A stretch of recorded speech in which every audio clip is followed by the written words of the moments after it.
Yeah, the stakes are always so high. Top dogs, screws, laggers, and backstabbers. Every double crossing, heartbreaking, jaw-dropping moment from the very beginning. It is worth the binge. It's completely addictive.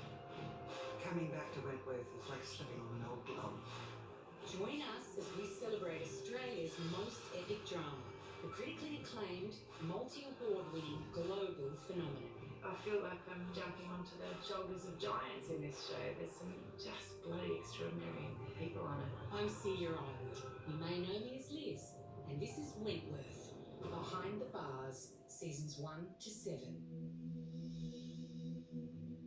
Since its premiere on Foxtel's Soho channel back in 2013, Wentworth has become a global franchise, syndicated around the world and a proud recipient of countless awards, including 7 shiny Logies.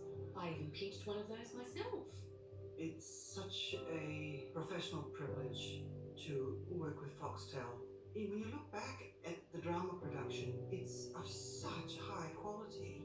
It is special. Like I know a lot of people say that, but there's something down here that's really special about the crew, the production, and the cast, which makes it part of a great team.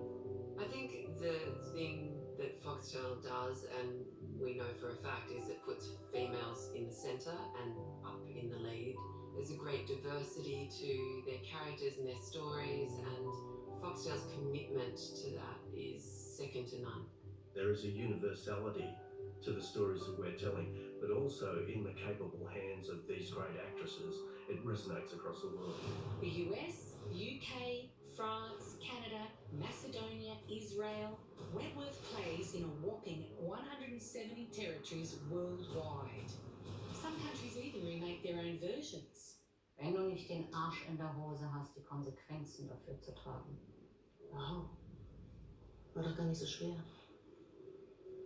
Alsjeblieft. Was dat nou zo moeilijk? Please. Wow. It wasn't so hard, was it? I think audiences were crying out for interesting representation, and Wentworth provided that. We provided a full cast of females who were not just limited to love interests or the girlfriend or the wife or the sexual object. We actually said these women are human and here's a story that you'll want to watch. But also the LGBT representation, I think, came at a time where it was needed and it was wanted, and I think the fans have gravitated because of that. Before we look at the highly anticipated 8th season, I'm saying home now. let's go back to day 1. They think it takes a strong woman to rise to the top of here, but it doesn't. It takes a smart one. In walks our central character, B. Smith, a victim of domestic violence. She's been sentenced to Wentworth for the attempted murder of her husband. And look out, ladies, this prison will never be the same again. We try to set up a very bold, very strong characters that are living in this world that is Wentworth. And within that, it is about survival, life and death. And I think that was pretty gutsy to start where we did.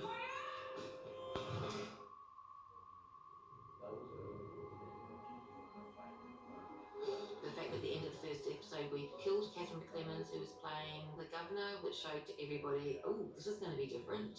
Oh, they're not afraid to kill the main character. So B was lucky to make it through episode 1 alive. But she's about to learn just how dangerous her enemies can be. Her husband found Debbie in her bedroom unconscious. Someone just tell me if she's okay. Please, anybody! Just tell me! I go to the morgue for B because she couldn't go, and I say to Debbie, your mum. No, she's to the moon and back.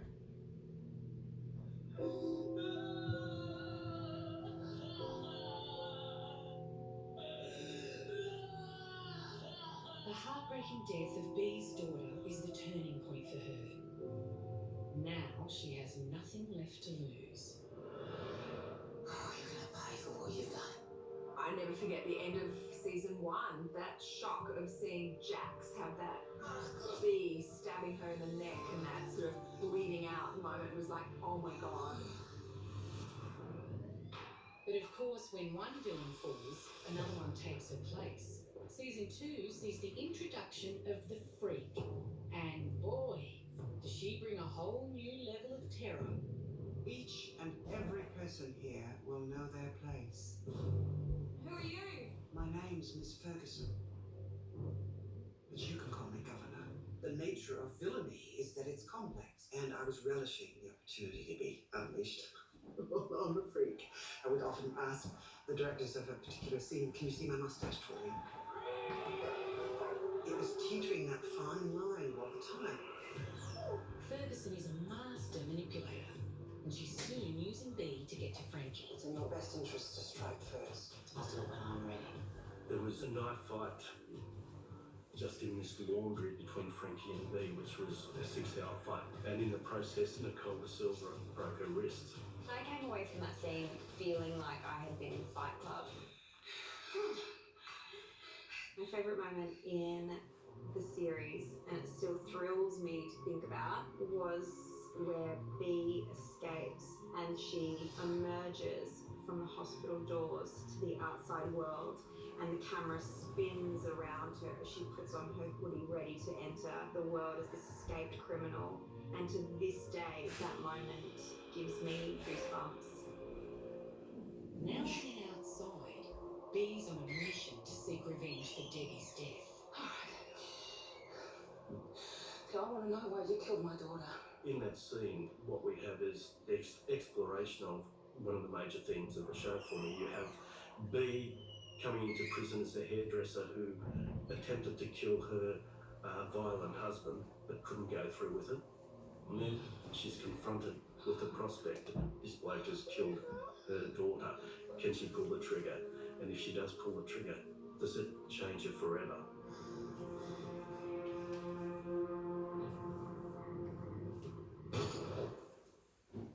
With her newfound badass status, he returns to Wentworth and assumes the burden of being top dog. Freak. Which marks the beginning of the Freak's unravelling. You don't run this prison. I do. Of course, Wentworth isn't all violence and vengeance.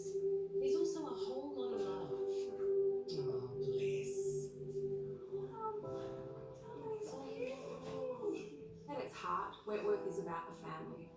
And it's about these women from very disparate parts of life being thrust together and having to work out how to get on, how to create a community and live and exist together. When they're not killing each other, it's a really nice family. But with the Freak in charge, well, let's just say, some people just want to watch the world burn. They call me a freak. A monster. They're right to be afraid.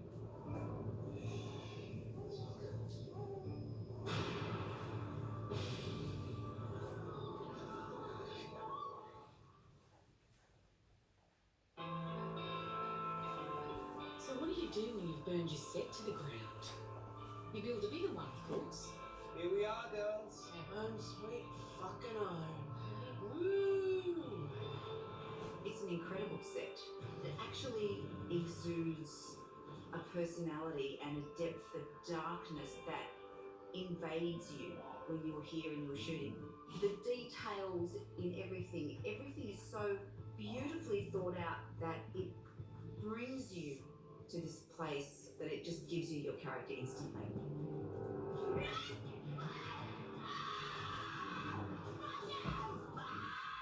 All the cells are identical, but if you walk into all of them, they each have such a different vibe.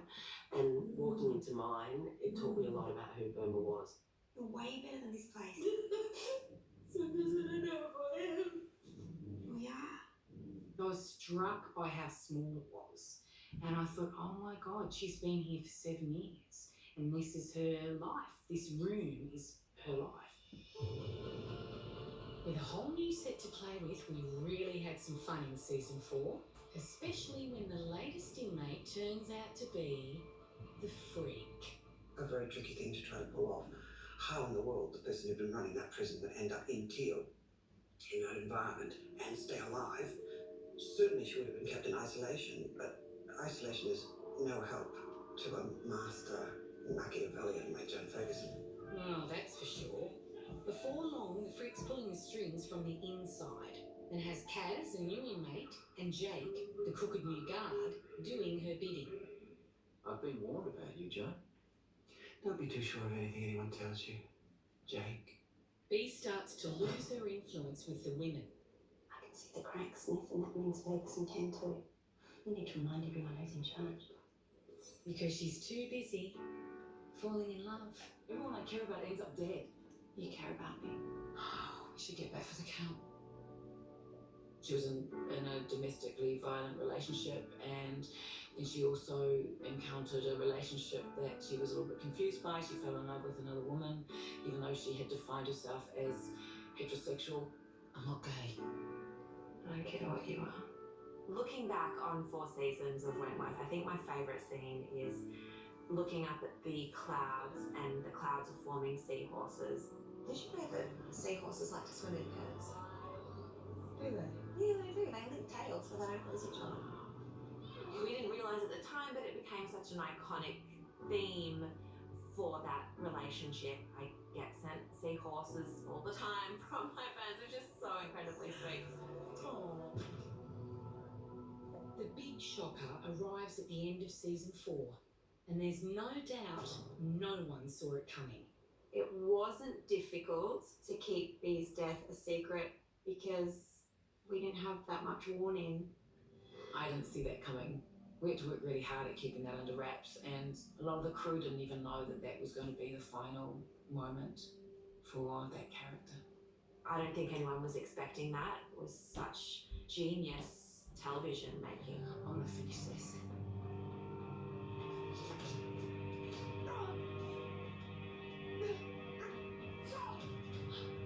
The whole point in making a show is to move people, is to get a response out of them. And we certainly did it with that. But it was a big shock.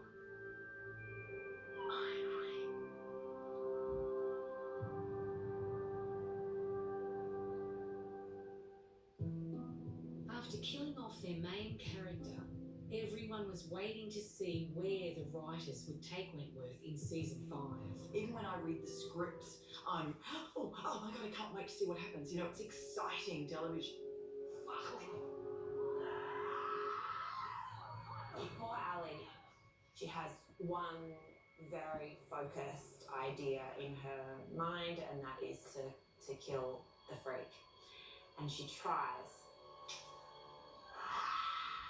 A lot more goes into a fight scene than you might think, because it kind of looks so seamless. Hours and hours worth of rehearsals and stunt choreography is kind of reduced to maybe 2 minutes of fight on screen. Everyone's fears would be realised when, with B out of the way, Ferguson really steps up her villainy. They gave me such constant gifts. You can almost hear the writer's room, quivering with glee as they come up with some of those things.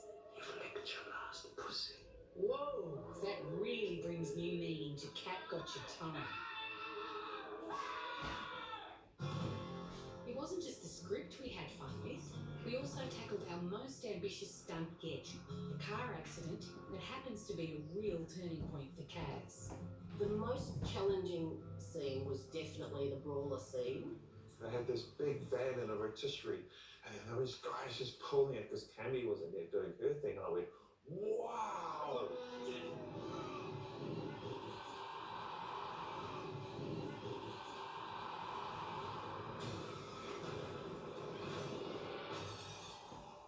And then we had a day in a tank while Will saves Kaz. A man saves her, and that was such a turning point for Kaz, and it was a beautiful moment to play. It was a really hard moment to play. All I wanted to do was go, woo!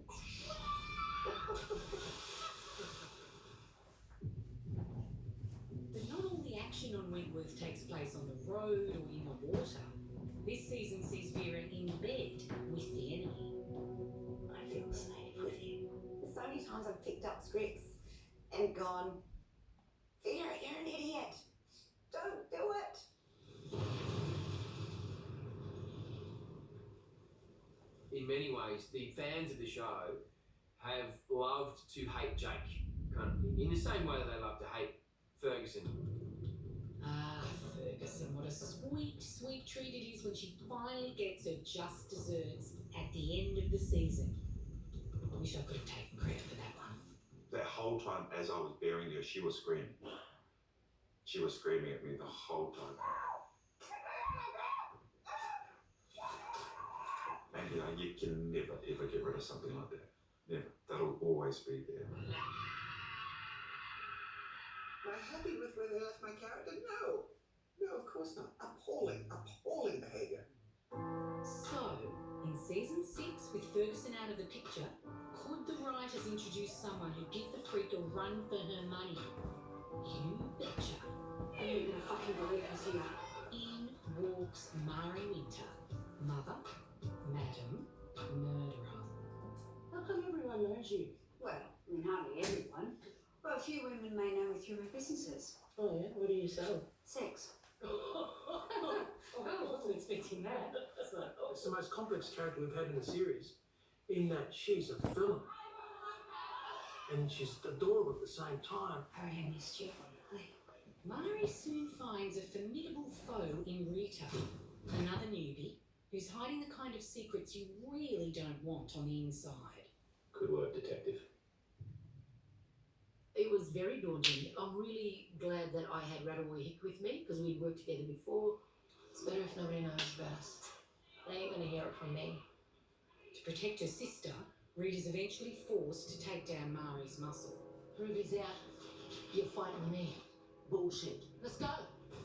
When we did the big fight with Drago, it was 12 hours. And I said, I want to do my own stunts. One take, I turned around and said, you want to go again?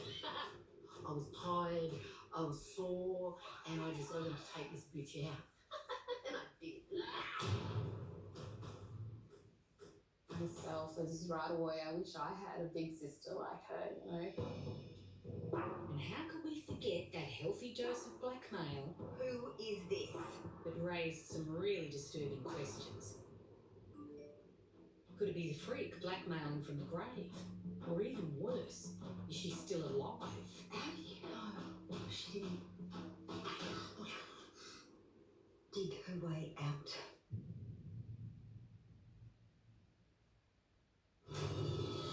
In season 7, we reach new levels of revenge and betrayal.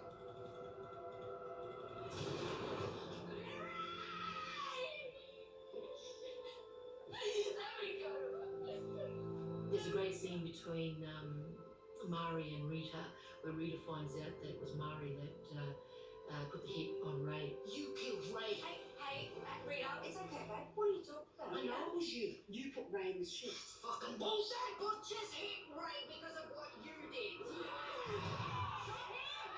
So we work out that we should kill Murray and we work out how. And we decide we're going to build a pipe bomb.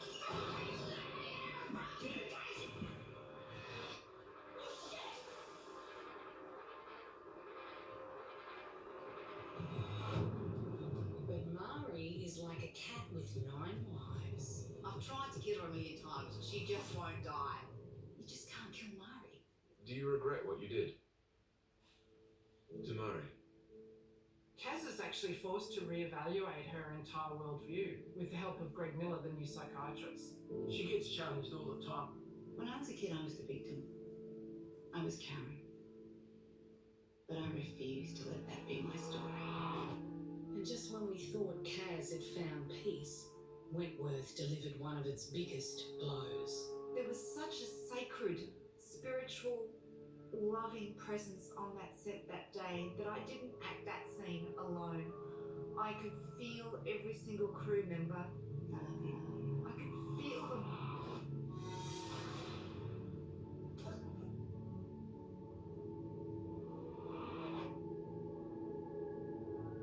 I think the the ability to make those bold decisions is what makes this show stand apart and what makes it such a roller coaster of a ride. What's happening with Kaz's murder? The police aren't getting anywhere with the women. Have you heard anything? Only that Miss Bennett thinks I did it. Vera had her suspicions. I know, Will, What do you know? that you've become totally compromised. I will not let you destroy him. And it's time for Mari to bring out the big guns. If you don't get me out of here in the next 48 hours, the whole country's going to find out how you like to spend your holidays. It all culminates in this siege at the very end of the season when Sean locks down the whole prison, takes hostages. In total, we spent about 4 days with guns pointed at us, being screamed at, one by one, people just being shot and killed. I killed fucking Proctor! You let Mari go, or I'm gonna shoot your mum. There's one scene where I have to shoot multiple people, and that's when it all sort of starts to unravel. Shootouts, hostages, murder. This was a finale with the lot. Everyone down! Forget about me. Bring me the gun. We are leaving. Give me that gun. With that comes the most uncharacteristic move that I think Ali has ever pulled. I don't think anyone expected that she would be the person that grabbed the gun and saved the day. But the adrenaline of the siege was quickly tempered by yet another tragic turn of events. So, the ledger wasn't enough for you, eh? Have to go and have a bloody stroke too, you greedy bitch. It was very hard. It was very confronting to see Lizzie making those sounds and just lying there.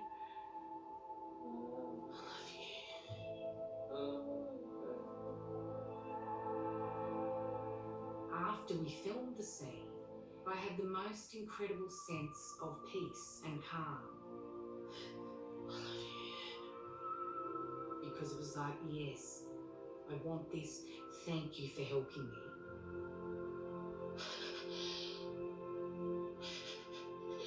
I think at that moment all I heard was white noise just going, make your arms work, make your legs move, and just going through motions. That's what I was having to do.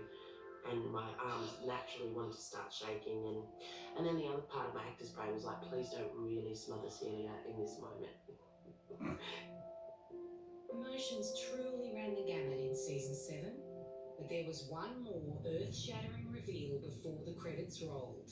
Joan Ferguson has literally risen from the dead. She has somehow escaped a box. That's right, Joan the Freak Ferguson returns in the brand new season, and she's out for revenge. Jake, Vera, and myself will be her 3 targets. They are the people she's after. Get ready for the biggest season yet.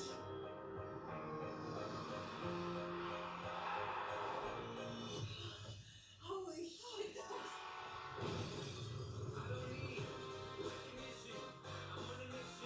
This season is going to be so epic.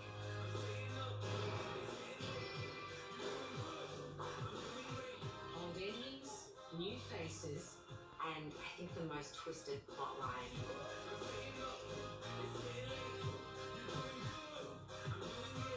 in season 8 we open and I've been in isolation. I've gone from top dog to kind of like absolutely dog on the floor type thing. One of the themes of Wentworth this series is redemption. What the fuck is this about? Told you, it's gonna have a look at you. I think that all of the characters are worthy of redemption. Whether or not they achieve that redemption, I'm not sure. Now tell us the truth. I am telling you the truth. In season 8, we're finally seeing Ali in all of her power and in all of her strength, but pushed right to the very limit. I don't tolerate violence in my prison. I've got the women on my side, so if you try something, there's going to be consequences. We're also being introduced to a group of new characters who are the cream of Australian talent. They are so fabulous. Lou is a former top dog of Wentworth. Oh, hey, look, she's fierce. Nobody moved. She's got a very dark sense of humour.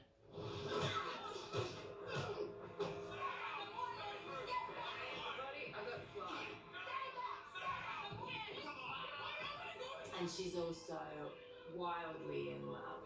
Medical assistance required, so forth. Wait, you can't say right, it reminds me. I'm playing Reb Keen. He has a pretty rough history. He's trans, female to male, and the challenges that come with being a transgender man in a women's prison are endless. Rebecca. That's Reb. Who are you? I've been a huge admirer of Wentworth. I'm Sheila. And the dedication, commitment, and extraordinary acting that I see in every scene, in every frame, every character. It's an honour and a privilege to be a part of it. And another new inmate, Judy Bryant, might be behind bars for the wrong reasons. We're here outside Wentworth Women's Prison, awaiting the arrival of English activist and whistleblower Judy Bryant. What's she gonna tell you? It's that handkerchief. She's amazing. She lands in Wentworth because she has leaked some precarious secrets about the Australian government online, and she kind of has this passion and fire to fight for the underdog. The staff of Wentworth are also in for a shake-up, as the new GM of Corrections is appointed. The new general manager, Anne, is at Wentworth now, and she doesn't want me to be the governor. Someone has to take the rap for that siege, Vera. The siege wasn't Will's fault. She's used to getting what she wants, put it that way. And she comes to Wentworth to make sweeping changes. The decision has been made to close the protection unit immediately. But the character that I and the whole audience should be excited about meeting is little Gracie. She's going to win awards. She's delightful. She's beautiful. One take wonder. She's beautiful. Yeah, little Gracie is a cutie, all right. And I don't want to give anything away, but someone else has their eyes on her too. The moment Joan Ferguson comes back into the picture, all bets are off. I can guarantee you, I can't give anything away, but I can guarantee you that the way that Ferguson comes back into this story is not what you are going to expect. Thank you, Miss Maxwell. Do I know you from somewhere? Where has Joan been? I just have one of those faces. It's a great little mystery. They have no idea what's coming. Wentworth season 8 is out of control. It's just next level. For 7 seasons, Wentworth has indeed been an extraordinary journey, filled with characters we've come to love and loathe.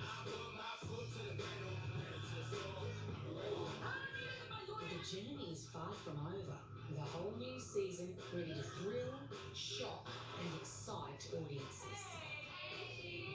It's bigger, badder, better. So the holiday's over.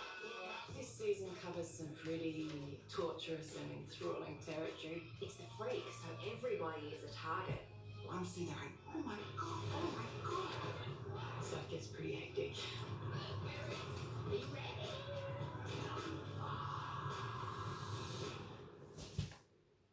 Is the freak coming back for Series 8? Is she?